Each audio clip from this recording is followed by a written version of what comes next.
फिर गाड़ी लेट हो गई तो फिर हुआ क्या आगे? वहाँ पे गाड़ी का टाइम था पहुँचने का 10 बजे, जी। लेकिन गाड़ी वहाँ पहुँची 10:30 बजे। शुरू से हाँ लेके बताओ जी। शुरू से बताओ जो जो तो हुआ। भगत जी वहाँ गाड़ी का जो टाइम था पहुँचने का वो था 10 बजे, हाँ लेकिन वहाँ गाड़ी पहुँची 10:30 बजे।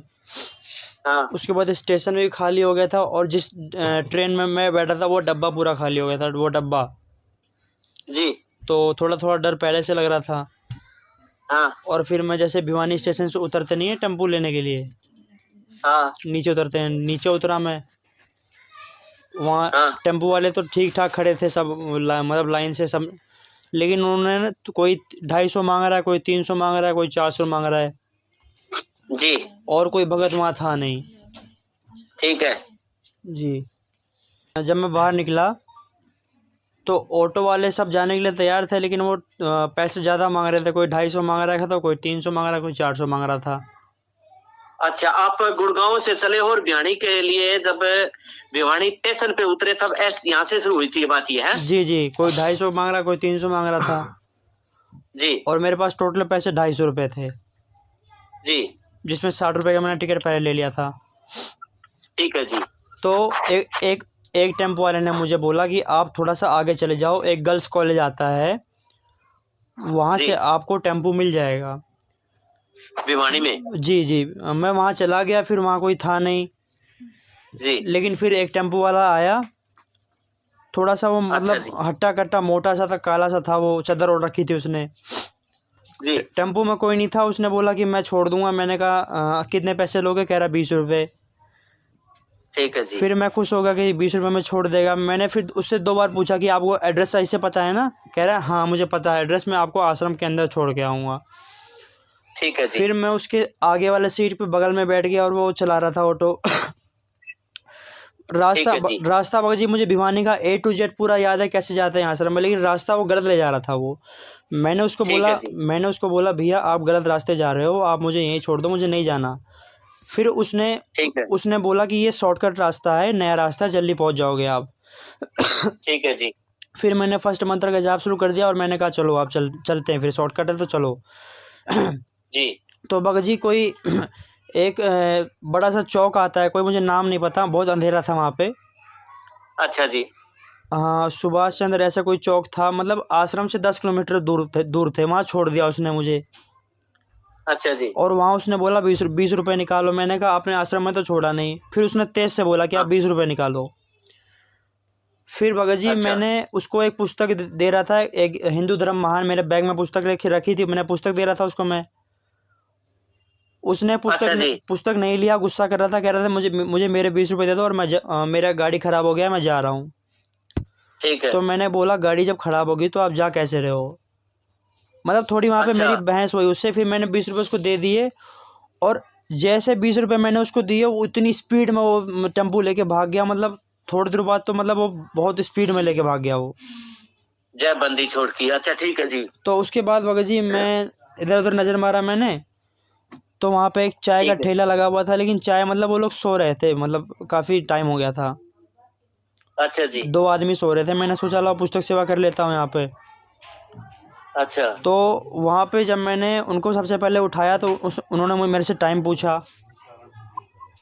तो वो दोनों आदमी अच्छे थे। मैंने उनको समझा रहा था ज्ञान कि हमारे गुरुजी अभी गुरुजी परमात्मा आए हुए हैं, भक्ति करिए उनकी।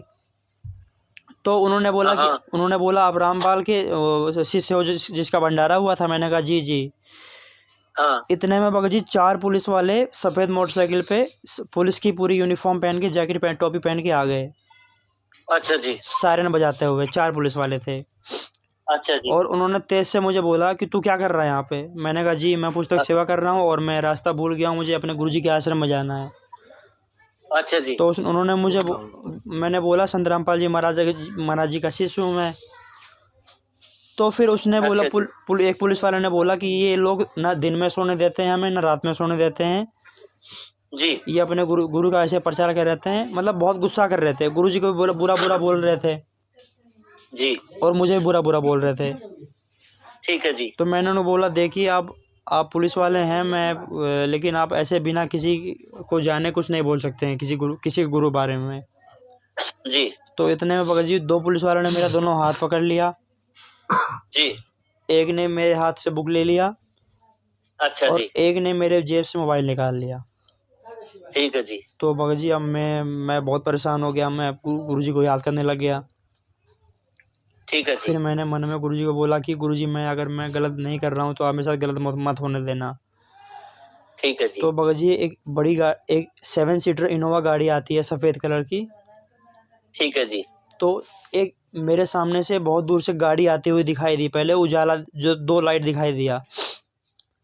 ठीक है जी। तो धीरे धीरे गाड़ी पास में आई। धुंधला मतलब थोड़ा सा गाड़ी साफ साफ दिखने लग गया। तो गाड़ी के नेम प्लेट पे आगे लिखा था SHO। ठीक है जी। जो थाना प्रभारी SHO होते हैं। ठीक है जी। तो गाड़ी और पास आई तो ड्राइवर के सीट के जो बगल में मतलब ड्राइवर के सीट का जो शीशा होता है वो खुला और अच्छा जी। हाथ बाहर निकला। हाथ से ऐसे मतलब हाथ मेरी तरफ जैसे बाय किसी को बोलते हैं वैसे उसी मुद्रा में उन्होंने मतलब हाथ करके ऐसे बोला हनीदास में आ गया। जय बंदी छोड़ की। ठीक है जी। तो भगत जी मतलब उन्होंने उस तरह बोला जैसे कि एक बहुत बड़ा स्पीकर में बोलते हैं, लाउड स्पीकर बहुत बड़ा स्पीकर में जैसे बोलते हैं। बहुत बहुत साउंड हुआ था। वो गूंजने लगी उनकी आवाजें। हनीदास में आ गया। उसके बाद भगत जी गुरुजी ने बोला ऐसा है। जी जी जी जी। उसके बाद गाड़ी मेरे सामने शुरू की। मेरे सामने रुक गई गाड़ी। वो उतरे जी। भगत जी कम से वो 7 फुट के थे। बहुत हट्टे कट्टे और जैसे केशव बंजारा थे। मतलब मूंछ बहुत बड़ी बड़ी थी और उन्होंने यूनिफॉर्म पहन रखा था सब इंस्पेक्टर का, थानेदार का, SHO का। अच्छा जी। 3 स्टार लगा रखे थे और मतलब बहुत हट्टे कट्टे थे और लंबे चौड़े। उन्होंने उन 4 पुलिस वालों से पूछा कि इसको क्यों पकड़ रखा है, मुझे क्यों पकड़ रखा है। अच्छा। तो पुलिस वालों ने झूठ बोल दिया कि ये तो इनको परेशान कर रहा था चाय वालों को। अच्छा। तब उस चाय वाले ने कहा नहीं जी ये झूठ बोल रहा है। बेचारा तो अपने गुरु का पुस्तक सेवा कर रहा था। ये अपना रास्ता भूल गया, आश्रम में जाएगा ये। अच्छा जी। तब गुरुजी ने बहुत तेज से ऐसे बोला कि तुम 4 को सस्पेंड कर दूंगा मैं। तुम जानते नहीं हो ये मेरा बच्चा है ये। जय बंदी छोड़ 1 सेकंड में जय तुम बंदी छोड़। उन्होंने बोला 1 सेकंड नहीं लगेगा तुम्हें सस्पेंड करने में। तुरंत भाग जाओ यहाँ से, मेरा बच्चा है मैं लेके जा रहा हूँ उसको। फिर उन्होंने ऐसे हाथ जोड़ लिया, जय हिंद सर, माफ़ करें, माफ़ करना सर, माफ़ करना, जा रहे हैं सर हम। फिर वो अच्छा, फिर चारों आपका मोबाइल आपको मिला? हाँ जी, उस बुक भी मुझे दे दिया, मोबाइल मुझे दे दिया। अच्छा जी। उसके बाद भगत जी मैंने उन दोनों को पुस्तक दे दिया जो वो ठेले वाले थे। अच्छा जी। और वहाँ से फिर गुरुजी ने बोला कि चल बेटा मैं छोड़ के आता हूँ। अच्छा जी। तो गाड़ी वो चला रहे थे और मुझे गाड़ी के बगल में सीट पे बिठा लिया। ठीक है जी। अब भगत जी इस टाइम पे मुझे ना मोबाइल याद है ना मुझे कुछ याद है। सिर्फ मैं उन्हीं का फेस देख रहा हूँ, उन्हीं से बात कर रहा हूँ, मुझे कुछ याद नहीं है। ठीक है और जी। मैंने फिर उनको बोला कि आप बहुत बड़े अधिकारी हो और आपके डर से सब भाग गए। अच्छा जी। फिर उन्होंने बोला कि एक दिन तो इससे बड़ा भी मेरे से बड़ा अधिकारी बनेगा। जय बंदी छोड़ की। ठीक है जी। तो फिर ये भी बताओ ना, तब तक तुम्हें पता नहीं था कि वो मैंने गुरुजी थे? हाँ, जब वो गाड़ी दिखाई दी तब मुझे पता नहीं चला कि वो इनको उल्टा डर लग गया सफेद गाड़ी देख के कि अब ये बाइक पे ले जा रहे थे, अब ये मुझे बंद करके ले जाएंगे गाड़ी में। हाँ। तो जब तो उन्होंने ये 18 नवंबर की रात की बात है। जी जी। आगे फिर मैंने उनसे पूछा कि आप कौन से थाने से हो। नहीं, पहले तुमने बोला कि मतलब आप बहुत बड़े अधिकारी हो। उसके हाँ बाद तो वो बोल तो दिया मैंने, आप बहुत बड़े अधिकारी हो, मैंने बताया था ना। उन्होंने बोला फिर एक दिन तू मेरे से बड़ा अधिकारी बनेगा। जी। तब मुझे पूरा फिर विश्वास होगा कि आप तो फिर गुरुजी ही हैं। नहीं, पहले उन्होंने बोला कि तुम्हें विश्वास नहीं, गुरुजी ने भी तो कुछ बोला ऐसे। हाँ, तो वो एक बात करो ना, वो उस तरह से। तो मतलब जब मैंने उनको बोला कि आप बहुत बड़ा अधिकारी हो हाँ। और सब डर के भाग गए आपको, तो उन्होंने मुझे एक लाइन ये बोली कि एक दिन आप मेरे से बड़ा अधिकारी बनोगे। तो उस लाइन पे मैंने उनको रोक दिया। अच्छा जी। मैंने उनको टोक दिया कि ये जो आप कह रहे हो बहुत बड़ा अधिकारी मैं बनूंगा, ये कहने का मतलब हम किसी को आशीर्वाद नहीं दे सकते। इन्होंने डांट दिया उनको। मैंने उनको उल्टा डांट दिया जी कि हम किसी को ऐसे नहीं कह सकते हैं कि हम किसी को आशीर्वाद नहीं दे सकते हैं। हमारे ऐसे गुरुजी कहते हैं, भगवान आशीर्वाद देते हैं, ऐसे कोई आशीर्वाद नहीं दे सकता। फिर उन्होंने मेरे तरफ ऐसे मुंह करके ऐसे हंसते हुए बोला कि अभी तक तू पहचाना नहीं कि मैं कौन हूँ। जय बंदी छोड़ की। तो ये पॉइंट आया। फिर मैंने कहा गुरुजी माफ़ करना, परमात्मा दंडवत प्रणाम गुरुजी। फिर मैंने उनको बोला गुरुजी गाड़ी रोक दीजिए, मुझे दंडवत प्रणाम करना है। तो गुरुजी ने एक लाइन फिर बोली कि दंडवत प्रणाम बेटा, लेटने से नहीं हृदय से होती है, तूने 2 बार कर लिया। ओहो जय बंदी छोड़ की, वो परसों वाली बात हो गई ना। जी जी जब तक तुम्हारे हृदय में जगह नहीं है तो मैं बैठूंगा कहाँ जा करके। जी जी। तो फिर मैंने उनको मतलब ऐसे तेज से, मतलब एक गाड़ी चला रहे थे, मैंने उनका हाथ पकड़ लिया, हाथ बहुत सॉफ्ट था उनका। जी। फिर मैंने गाड़ी में ही उनका पैर ऐसे छू लिया, मतलब ऐसे, मतलब उनको चिपक के पूरा बैठ गया उन्हीं के, मतलब बहुत बगल में। अच्छा। हाँ, और मैंने उनका कभी उनका कैप देख रहा हूँ कैसा है, कभी अभी स्टार छू रहा हूँ कैसा है। और उसके बाद मैंने उनसे ऐसे मजाक में पूछा कि आप कौन से थाने से हो। तो अच्छा। उन्होंने बोला मैं सतलोक के थाने से हूँ। जय बंदी छोड़ की। तो उन्होंने बोला कि चलेगा मेरे साथ सतलोक के थाने हाँ। में। तो मैंने कहा जी गुरुजी मैं चलूँगा। फिर उन्होंने बोला कि पहले लायक तो बन जाओ, उसके बाद साथ चलेंगे सबको लेके। बताओ। हाँ, फिर उन्होंने मुझे डांटा कि आप इतनी रात को अकेले ऐसे मत आया करो। बताओ फिर हो गया ना। जी उन्होंने डांटा मुझे। फिर आपकी वजह से हरिदास परमात्मा भी परेशान हुए हैं। मैं आपको क्या बताऊं यार, आपकी माँ भी परेशान, आपका भाई भी परेशान यार, और सब हमारे परमात्मा भी परेशान हो गए। वो तो हमारे पिता हैं, कोई बात नहीं, आए और चले गए, लेकिन परेशानी उनको हुई हमारी वजह से। जी भगत जी बहुत परेशानी हुई है, मैं बहुत तकलीफ दिया है मैंने उनको। देखो मालिक के पास और भी बहुत काम है, हम जैसे नीचों के लिए नहीं है, परमात्मा का मिशन बहुत लंबा चौड़ा है। हम तो फिर भी सुखी हैं हरिदास, हम बहुत सुखी हैं, हमारे पास कुछ भी नहीं है ना जी तो भी सुखी हैं। लोग दलदल में फंसे हुए हैं, दलदल में उनको परमात्मा निकालने के लिए आए हैं। हम तो फूलों पर रहते हैं, परमात्मा के हाथों पर रहते हैं, परमात्मा के दरबार में रहते हैं, क्योंकि परमात्मा हरियाणा में आए हैं और हरियाणा में हम हैं। लेकिन आप ये सोचो, जो लोग नागालैंड में, जो अफ्रीका महाद्वीप में है, जो रूस में है, जापान में है, जिन्होंने कभी हरि का नाम सुना नहीं है, मास्क के सिवा उन्होंने कभी देखा नहीं है, उनके लिए भी परमात्मा आए हैं जी। और आपने परमात्मा जी को परेशान किया है। चलो वो जानेंगे और आप जानो। तो उसके बाद फिर गाड़ी में मैंने उनको बोला कि गुरुजी घर पे बात कर लीजिए, सब आपके और बच्चे बहुत परेशान रहते हैं। तो उन्होंने बोला ठीक है, लगा फ़ोन। तब मैंने जब फ़ोन निकाला, जब मेरे फ़ोन में चार्जिंग था, जब मैंने फ़ोन निकाला तो फ़ोन स्विच ऑफ हो गया, ना वो खुल रहा है ना कुछ काम कर रहा है, पूरा डब्बा बन गया वो। अच्छा जी। और इतनी देर में क्या कॉल आया मेरे पास कुछ नहीं पता चला। फ़ोन मतलब बिल्कुल डमी बन गया, ना फ़ोन खुल रहा है, ना स्विच ऑफ खुल रहा है, ना टाइम बता रहा है, ना कुछ है वो कुछ हो रहा है। फिर उसके बाद मैंने वापस जेब में डाल लिया उसको। अच्छा जी। उसके बाद फिर भगत जी जब गाड़ी चल रही थी, जैसे हम कार में बैठते हैं तो नॉर्मल कार चलती है, जैसे वो नॉर्मल गाड़ी नहीं चल रही थी, वो गाड़ी ज़मीन पे थी, लेकिन ऐसा लग रहा था कि आसमान में हम उड़ रहे हैं जी। और गाड़ी बहुत फुल स्पीड में थी, बहुत स्पीड में थी।